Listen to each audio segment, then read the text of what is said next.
Most AI policies in schools do not fail because leaders made bad decisions. They fail because they were designed for a world that no longer exists. AI changes faster than school systems move, and that gap creates expiration dates schools never planned for. Traditional school policies assume stability. Curriculum cycles last years, technology plans update every few years, AI shifts weekly. When schools write policies that try to lock down specific tools, specific rules, or specific definitions of acceptable use, those policies begin aging the moment they're approved. 6 months later, the tools have changed, student fluency has changed, and teacher practice has changed. The policy, though, has not. That is where the breakdown happens.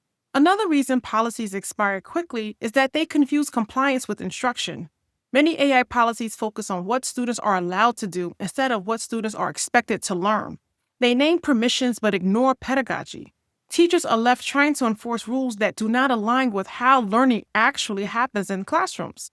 Now, that creates inconsistency, frustration, and quiet noncompliance. A third issue is over-precision. Leaders often try to anticipate every possible use case. That leads to long, rigid documents that cannot flex as classrooms evolve.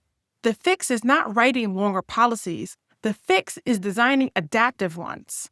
Effective AI policies focus on behaviors and not tools.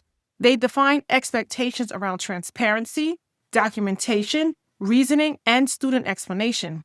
They leave room for professional judgment at the classroom level. That adaptability must be intentional. One practical approach is a built-in review cycle. An example of this is a 90-day cycle. Every 90 days, leaders review how AI is actually showing up in classrooms. First, they observe. What are students using AI for? Where are teachers confused? Where is judgment visible? Second, they align.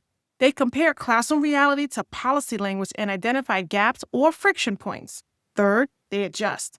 This means clarifying expectations, adding examples, or removing outdated tool-specific language, not rewriting the entire policy. Fourth, they communicate. Teachers, students, and families hear what changed and why. Then the cycle repeats. Now leaders stop treating AI policy as a one-time document and start treating it as a living framework. Teachers gain clarity without feeling boxed in. Students learn expectations that transfer across tools. Trust increases because policies evolve openly instead of breaking quietly. If your AI policy already feels outdated, that is not a failure, it is a signal. The schools that will lead this transition are the ones that design policies to move as fast as learning does.